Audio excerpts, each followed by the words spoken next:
Once again, ignore the background music. Anyways, I'm gonna be ranting again. This time, about the problematic part of the Dandy's World fandom.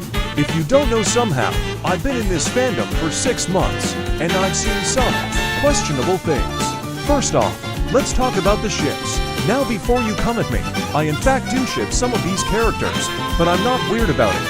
And there are people who ship ships that aren't straight, but they're divided into 2 groups. The normal shippers and the toxic shippers. There's nothing wrong with the normal shippers, but the toxic shippers will literally send hate towards you if you ship one of the characters in a ship they don't like.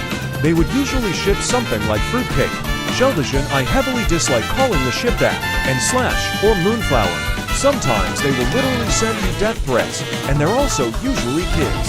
Secondly, let's talk about people being toxic in general. If you were to join a run as a starter toon, there's a decent chance you get denied. I'm not saying it's guaranteed, as there are some nice people in the community, but there are people who aren't like that. There isn't really much on this topic, I can say, as it doesn't happen often.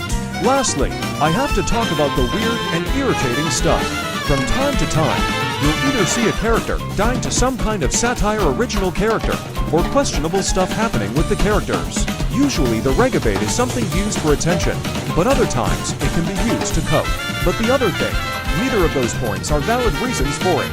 So in conclusion, the fandom is bad in some ways, but it also has its good times, usually during updates.